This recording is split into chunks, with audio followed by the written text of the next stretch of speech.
السلام علیکم دوستو۔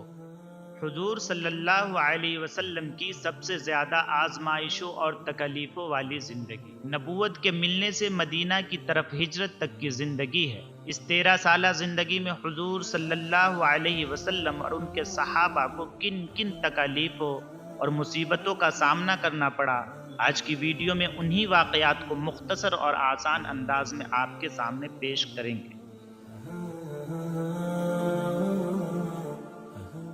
17 رمضان المبارک پیر کے دن جبکہ عمر مبارک 40 سال 6 ماہ تھی تو آپ صلی اللہ علیہ وسلم کو اللہ تعالیٰ کی طرف سے نبوت کا عظیم الشان منصب عطا فرمایا گیا۔ اتنی عظیم منصب کی ذمہ داری کیسے پوری کریں گے، اس وجہ سے آپ کچھ گھبرائے ہوئے سے واپس گھر حضرت خدیجہ کے پاس تشریف لائے۔ حضرت خدیجہ نے آپ کو تسلی دیتے ہوئے ایک حقیقت سے پردہ اٹھایا۔ حضرت خدیجہ نے فرمایا، اللہ تعالیٰ آپ کی مدد کریں گے، آپ کی محنت کو برباد نہیں کریں گے، آپ کو رسوا نہیں کریں گے، آپ تو رشتہ داروں کے ساتھ اچھا سلوک کرنے والے ہیں، کمزوروں لاچاروں کی مدد کرنے والے ہیں، اپاہجوں اور بے بسوں کو کھلانے والے ہیں، مہمانوں کی مہمان نوازی فرماتے ہیں اور لوگوں پر آنے والی مصیبتوں میں ان کی مدد کرتے ہیں۔ یہاں سے یہ بھی معلوم ہوا کہ اللہ تعالیٰ کی رحمت اور مدد جتنی ان کاموں سے مل سکتی ہے کسی اور کاموں سے نہیں مل سکتی۔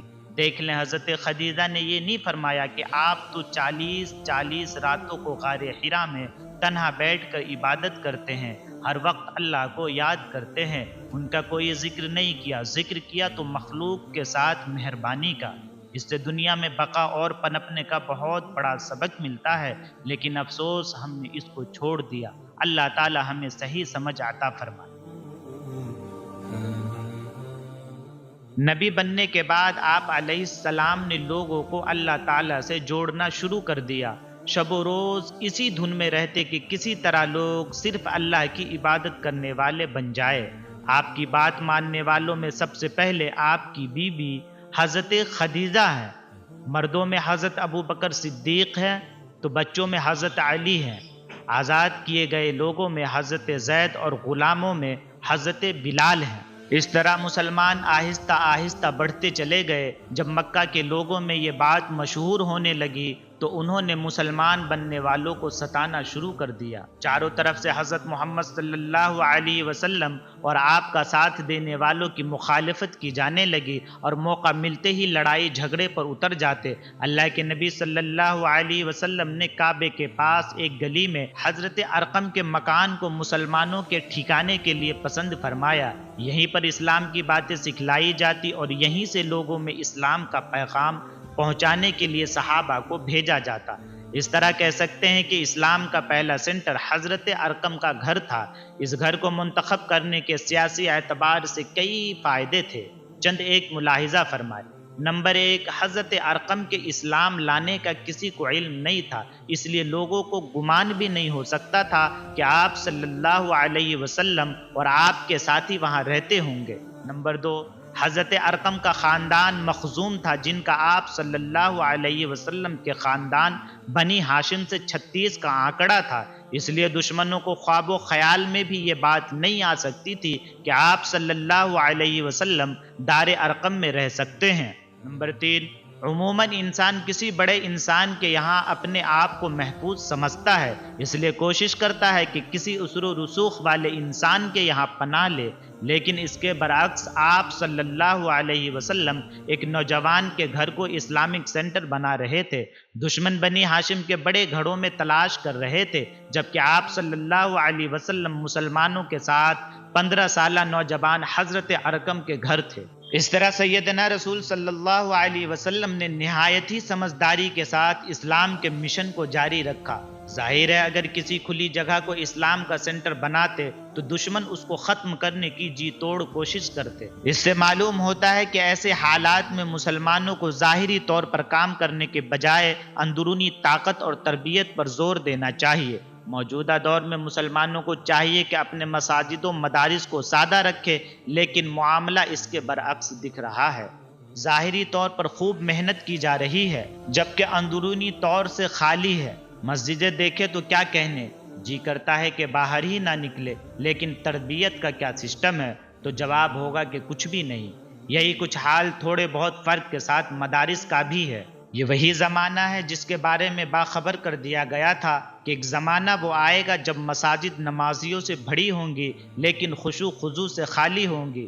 ضرورت ہے کہ باطن پر محنت کی جائے، تربیت کا نظام بنایا جائے، منظم انداز میں نوجوانوں کو تیار کیا جائے۔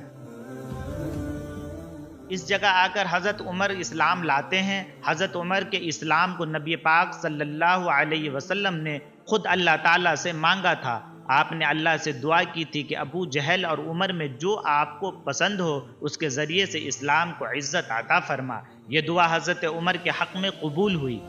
اب تک مسلمان حضرت ارقم کے گھر میں ہی چھپ کر نماز پڑھتے تھے۔ حضرت عمر کے اسلام لانے کے بعد خانہ کعبہ جا کر کھلے عام نماز پڑھی۔ آپ صلی اللہ علیہ وسلم اور مسلمانوں کو ستایا جانا، لوگوں کو اللہ کی طرف بلانے میں آپ نے اور آپ کے صحابہ نے طرح طرح کی تکلیفیں جھیلی، لیکن آپ علیہ السلام کی تو بات ہی جدا تھی۔ تاہم آپ کے صحابہ نے بھی تکلیفوں سے گھبرا کر نہ نبی پاک صلی اللہ علیہ وسلم کا ساتھ چھوڑا اور نہ ہی کوئی شکایت کی۔ آپ علیہ السلام کی بیٹیوں کو چھوڑ دیا گیا۔ آپ کی 4 لڑکیاں تھیں۔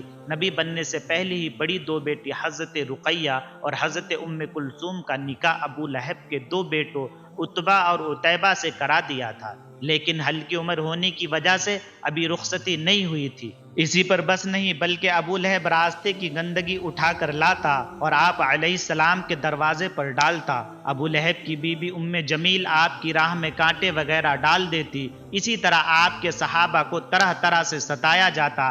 حضرت بلال، حضرت عمار، حضرت صہیب، حضرت سنان، حضرت خباب وغیرہ نہ جانے کتنے کمزور صحابہ کو ستایا جاتا۔ اسلام کو چھوڑنے کے لیے کہا جاتا اور نہ چھوڑنے کی صورت میں ہر طرح سے ٹارچر کیا جاتا۔ کیا اسلام تلوار کی زور سے پھیلا؟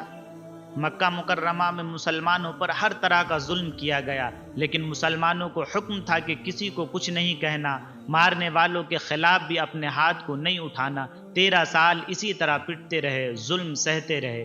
لوگوں نے بھی کیا کیا الزام اسلام پر لگائے۔ یہ بات بالکل درست ہے کہ دشمنی میں انسان عموماً انصاف سے کام نہیں لیتا۔ کاش یہ اعتراض کرنے والے ایک بار انصاف کے ساتھ بغیر تعصب کے اسلام کا مطالعہ کرتے، اللہ کے رسول صلی اللہ علیہ وسلم کی ابتدائی زندگی کو دیکھتے، صحابہ پر کیے جانے والے ظلم و ستم پر بھی نظر کرتے تو کبھی ایسے بے تکے الزام نہ لگاتے۔ بھلا سوچے تو صحیح، 13 سال تک جو لوگ اپنے اوپر ظلم کرنے والے کے ظلم کو سہتے رہے، وہ کیا کسی کو زبردستی مسلمان بنا سکتے ہیں؟ تلوار کا زور تو وہاں چلتا ہے جہاں تلوار والے طاقتور ہو، لیکن ہم دیکھتے ہیں کہ نبوت کے بعد آپ علیہ السلام 13 سال تک مکہ میں رہے۔ کچھ لوگ ہی مسلمان ہوئے، لیکن وہ سب کے سب کمزور تھے۔ وہ خود اپنے آپ کو نہیں بچا پا رہے تھے۔ وہ کیا کسی کو زبردستی ڈراتے؟ ان کو جسمانی، ذہنی اور مالی ہر اعتبار سے ان کو پریشان کیا جا رہا تھا۔ کوئی طریقہ ایسا نہیں تھا جس سے ان کو نہ ستایا گیا ہو۔ جب مکہ میں رہنا دوبھر ہو گیا تو آپ صلی اللہ علیہ وسلم نے مسلمانوں کو مکہ چھوڑ کر چلے جانے کی اجازت دے دی۔ نبی بننے کے 5ویں سال کی بات ہے کہ 12 مرد اور 4 عورتوں نے مکہ چھوڑ کر حبشہ کی طرف ہجرت کرنے کا ارادہ کر لیا۔ اس کے بعد 83 مرد اور 18 عورتیں کسی نہ کسی طرح مکہ مکرمہ سے نکل کر حبشہ ہجرت کر گئے۔ مکہ والوں نے حبشہ کے سردار سے بہت منت سماجت کی کہ مسلمانوں کو واپس ان کے ملک مکہ میں بھیج دیں، لیکن شاہ نجاشی نے ان کی ایک نہ سنی اور قریش مکہ اپنا سا منہ لے کر رہ گئے۔ قریش مکہ اسلام اور مسلمانوں کو دبانے کی اپنی بھرپور کوشش کر رہے تھے، لیکن ہر محاذ پر وہ ناکام ہو رہے تھے۔ ابھی حبشہ سے شرمندہ ہو کر لوٹنا پڑا تھا، لیکن وہ بھی تھے بڑے ضدی، ہار ماننے کو تیار نہیں تھے۔ مکہ کے بڑے بڑے چودھریوں نے مشورہ کر کے فیصلہ کیا کہ محمد بن عبداللہ اور آپ کا کسی بھی طرح سے ساتھ دینے والوں کا بائیکاٹ کر دیا جائے۔ اس بات کو پکا کرنے کے لیے ایک دستاویز لکھ کر کعبہ میں ٹانگ دی گئی۔ یہ نبی بننے کے 7ویں سال کی بات ہے، جس میں سوائے ابو لہب کے آپ صلی اللہ علیہ وسلم کے پورے گھرانے نے آپ کا ساتھ دیا۔ بائیکاٹ 3 سال تک رہا۔ مسلسل 3 سال تک پیارے رسول صلی اللہ علیہ وسلم نے اپنے خاندان اور مسلمانوں کے ساتھ اس طرح گزارے کہ کوئی آپ سے آنا جانا بھی نہیں رکھتا تھا۔ کھانے پینے اوڑھنے ہر طرح کی تکلیفوں سے آپ کو گزرنا پڑا۔ حضرت سعد بن ابی وقاص رضی اللہ عنہ کہتے ہیں کہ میں بھوکا تھا، اندھیرے میں میرا پیر کسی بھیگی ہوئی چیز پر پڑا، بھوک کی وجہ سے فوراً اٹھا کر نگل گیا، یہ بھی نہ سوچا کہ کیا ہے۔ بچے تھے کہ بھوک سے بے حال رہتے اور روتے چیختے رہتے، لیکن قربان جائے آپ کے ساتھیوں کی ہمت و بہادری کی، نہ کوئی شکایت کی، نہ آپ کا ساتھ چھوڑا۔ انسان اپنی پریشانی تو ایک بار کو برداشت کر لیتا ہے، لیکن اولاد کا دکھ درد اور ان کی تکالیفیں اس سے دیکھا نہیں جاتا۔ یہ کیسے لوگ تھے جنہوں نے اپنے بچوں کو بھوکا پیاسا رہنا گوارا کیا، لیکن آپ صلی اللہ علیہ وسلم کا ساتھ چھوڑنا گوارا نہیں کی؟ تو اب آپ ہی بتائیں، ایسی جماعت کی تعریف نبی کیوں نہ کرے، ایسی جماعت کی بڑائی اللہ تعالیٰ کیوں نہ کرے، اور ایسے لوگ یعنی صحابہ کرام کو برا کہنے والوں کو مومن کیسے کہا جائے؟ آج بھی اگر کوئی قائد اچھا ہوا اور اس کو اس طرح کے لوگ مل جائے جو ہر سکھ دکھ میں اپنے قائد کی حمایت و سپورٹ میں کھڑے ہو، تو یقین جانے دنیا کی ہر چیز کو پا سکتے ہیں، ہر مشن میں کامیابی کے جھنڈے گاڑ سکتے ہیں۔ کہنے کو تو کہنا بڑا آسان ہے کہ کاش ہم بھی نبی کے زمانے میں ہوتے، لیکن کبھی سوچا بھی ہے کہ نبی کے زمانے میں ہوتے تو اتنی تکالیفیں جھیل پاتے؟ کیا ہمیں یقین ہے کہ ہم ضد اور گھمنڈ سے ہٹ کر انہی کی اتباع کرنے والے بن جاتے؟ یا یہ بھی امکان تھا کہ مارے شیخی اور غرور کے نبی کے پیچھے چلنا ہم اپنی شان کے خلاف سمجھ کر ابو جہل اور ابو لہب کی صف میں کھڑے ہو جاتے؟ اللہ تعالی ہماری حفاظت فرمائے۔ بہرحال اللہ تعالیٰ جو کرتے ہیں بہتر ہی کرتے ہیں۔ بہرحال ابھی بائیکاٹ کی پریشانی سے پیچھا چھوٹا ہی تھا کہ آپ صلی اللہ علیہ وسلم کے اوپر غموں کے 2 پہاڑ ٹوٹ پڑے۔ قدم قدم پر مشکلات کا سامنا کیا، لیکن کبھی شکوہ نہیں کیا، کبھی اپنے مشن سے نہیں ہٹے۔ نبی بننے کے 10 سال بعد بائیکاٹ ختم ہوا تو اس کے 8 ماہ بعد ہی آپ کے مشفیق چچا ابو طالب اس دنیا سے چلے گئے، جو مسلمان تو نہیں ہوئے تھے، تاہم ہمیشہ ڈھال بن کر آپ علیہ السلام کے پیچھے کھڑے رہتے تھے۔ چچا ابو طالب کا غم پرانا بھی نہیں ہوا تھا کہ 3 یا 5 دن بعد آپ کی چہیتی اور سکھ دکھ کی ساتھی حضرت خدیجہ کا بھی آپ کو چھوڑ کر اپنے خالق سے جا ملی۔ غموں کی کثرت کی وجہ سے اس سال کو غموں کا سال کہا جاتا ہے۔ چچا ابو طالب کے وفات کے بعد مکے والوں کی شرارتیں پہلے سے بہت بڑھ گئی۔ نبی صلی اللہ علیہ وسلم نے طائف جا کر وہاں کے سرداروں سے بات چیت کی، ان کو اسلام کی دعوت دی۔ آپ کو گمان تھا کہ شاید سرداران طائف اسلام قبول کر لے، یہ کم از کم کسی طرح کے تعاون کی یقین دہانی ہی کرا دے، اس لیے کہ اگر طائف کے سرداروں نے ایمان قبول کر لیا تو مسلمانوں کو اچھا ٹھکانہ مل جائے گا۔ لیکن افسوس، طائف کے سردار ایمان تو کیا قبول کرتے، الٹے نبی پاک صلی اللہ علیہ وسلم کو بہت ستایا۔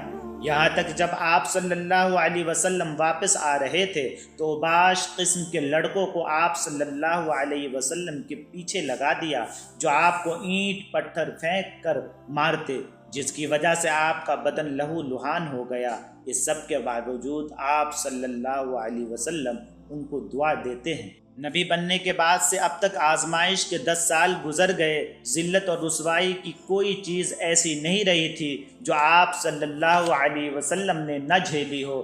دنیا نے بھی آپ صلی اللہ علیہ وسلم کو رسوا کرنے کے لیے ایڑی چوٹی کا زور لگا رکھا تھا، لیکن پروردگار عالم تو سب کچھ دیکھ رہا تھا۔ اس کا وعدہ ہے کہ جو اس کے لیے تکالیفیں جھیلتا ہے وہ اس کو بلند مرتبوں سے نوازتا ہے۔ 3 سال کے بائیکاٹ اور مکہ والوں کے برے سلوک نے جو آپ کی بے عزتی کی تھی، اس کی رہی صحیح کسر طائف کے سفر کی ذلت و سختی نے پوری کر دی تھی۔